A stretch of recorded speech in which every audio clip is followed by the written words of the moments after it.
Hi there, I'm Emily on Sailing Vessel Temptress, and I live full-time aboard an antique sailboat.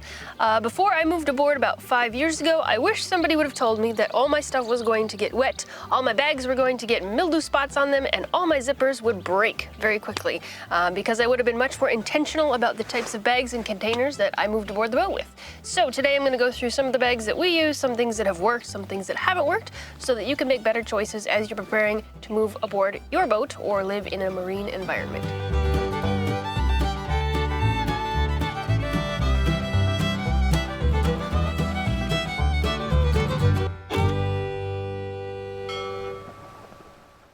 So one of the things that people on boats have when they're starting out is a lot of Ziploc bags because they waterproof things, right? Well, the problem with Ziploc bags is that they don't hold up very well.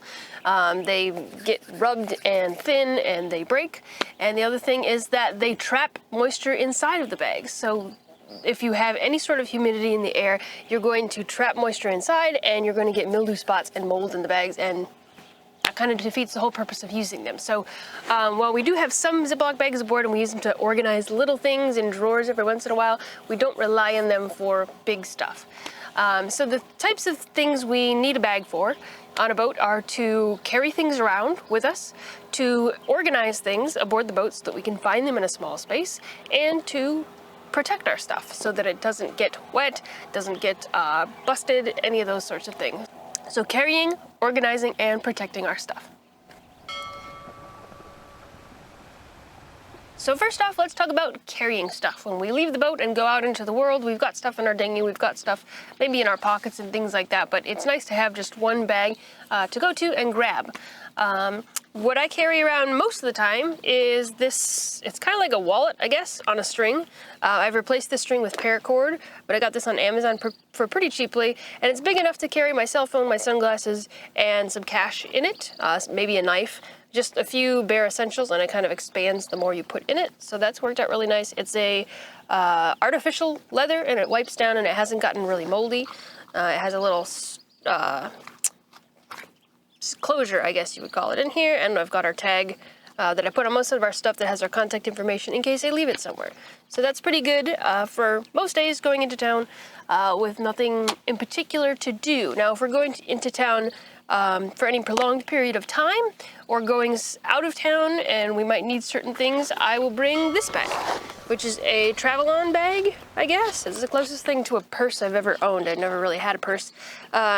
I don't usually like bags with lots of pockets because I tend to just lose stuff in the pockets. But the nice thing about this bag is that it's got pockets that you can see from the top down and really see like everything that's in there. And it's big enough that I can bring things like hand sanitizer, which is becoming more and more important these days. In a country like the Dominican Republic, if you're not in the main part of town, sometimes you don't have toilet paper in the bathroom. So bringing some toilet paper. I've also got just sunblock, bug spray, an extra mask. I've got a collapsible water bottle, just things like this. So this is a pretty compact bag. It expands. You can zipper it open and closed. I've got a copy of our passports in here, just kind of lots of basic stuff, but this is a great bag that I just grab and go. These things, I always forget grocery bags when I go to the store, and plastic grocery bags don't always hold up when you're walking half a mile or a mile to get your groceries. So I keep these in here, and they expand into more of a full-size grocery bag, and they pack down. So I take those with me too. So we've got that. I haven't had any problems with the zippers on these yet. It seems like if I use them regularly, they're not a problem. But zippers on all of our bags periodically get beeswax. So we just run the beeswax along the zippers, and then the zippers, the tracks aren't usually what fails. What usually fails is the pulls right here. So if you use the beeswax to go all around the zipper, then you're constantly lubricating that pull so it doesn't get jammed up. What it looks like when it gets jammed up is more like what's happened on this old ukulele case, where it still moves, but maybe one half of it will move and one half of it won't, and eventually it'll just bust like it has here, and I think the pull's actually disintegrated and come off. But so it's important to lubricate the zippers or replace your zippers. The best zippers in the world tend to be the YKK zippers, which you can buy commercially. We got this one off of an old Roller Further sail cover thing that we weren't using.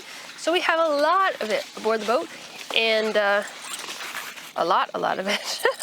And we've got a bunch of zipper pulls as well, so we just keep this on the boat in case we need to replace something, such as the zipper on that ukulele bag, or if we need to make a bag, we've got these and we know they're going to last well. So, good thing to invest, good spare thing to have on your boat is some YKK zippers.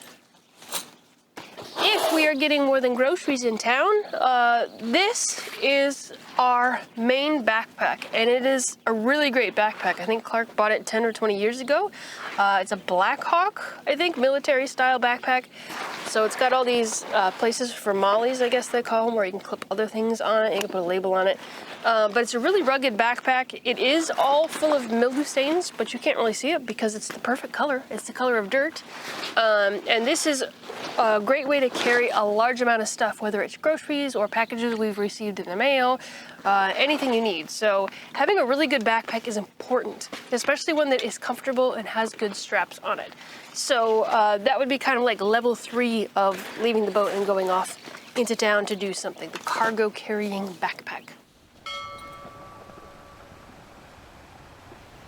The next category would be organization. So subdivision is very important on a boat because you've got a very little space and a lot of stuff to put in that space. So if you just throw stuff around, you're never going to find it. So we will at least try to get like stuff in the same bag. And we've found that there are certain items that benefit from having a specific bag to organize them. One of those is our camera equipment. We have a few different bags.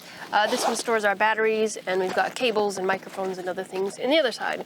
So it's we always find ourselves saying, oh, where's that such and such? And we'll say, oh, it's in the blue bag, or it's in the pink bag, or it's in the purple bag. Having different colors is also helpful. I do not have a closet aboard the boat. I do, but I've given it up for tools and epoxy and all kinds of other stuff. So all of my clothing is actually stored in packing cubes, which are super handy. They've got ventilation in them, so things don't get too mildewy. They've got a handle on them, and I actually have multiple colors, and they kind of make like almost like a bookcase in my bunk. And I know that, for instance, the teal one, T is teal, T for tops. So I know that if I need a shirt, I pull that one out. P is pants, or purple is pants. So there's other things that I use as sort of devices in my head to remember what's what. But it makes it easy to pull things out. Also makes it easy to put the laundry away. You just fold it up, put it in the right bag.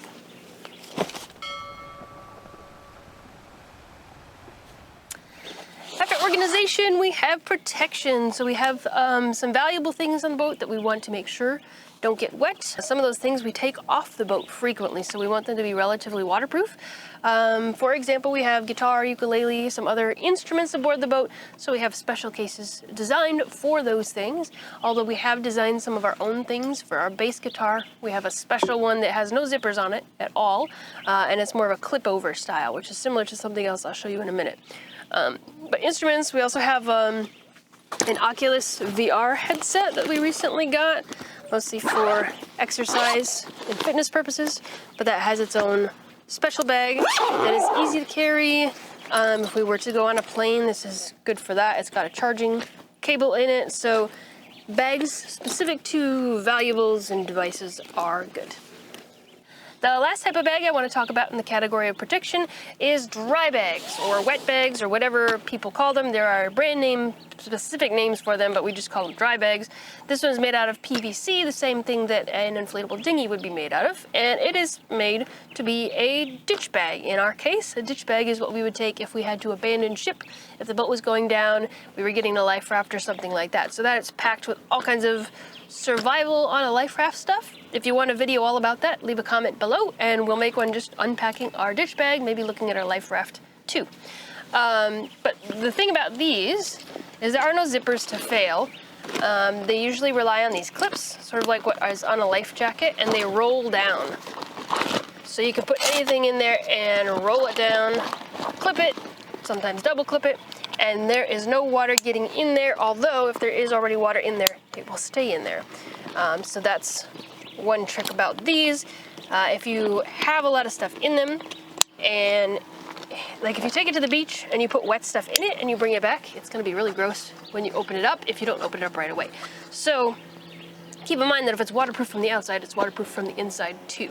I know a lot of sailors have like a little version of this and they use it for cell phone and stuff like that. And if you have a really wet dinghy especially, that can be very handy to have just a little dry bag that you carry your stuff in. So dry bags are a very good investment on a boat as well.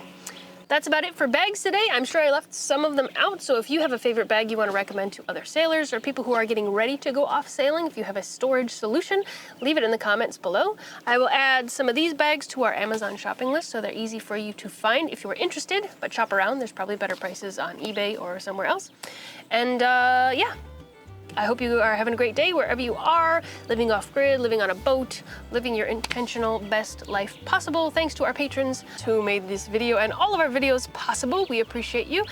You can head over to Patreon/EmilyAnnClark if you want to participate in that. I'm Emily Ann, Sailing Vessel Temptress, and I will talk to you next time. Bye-bye.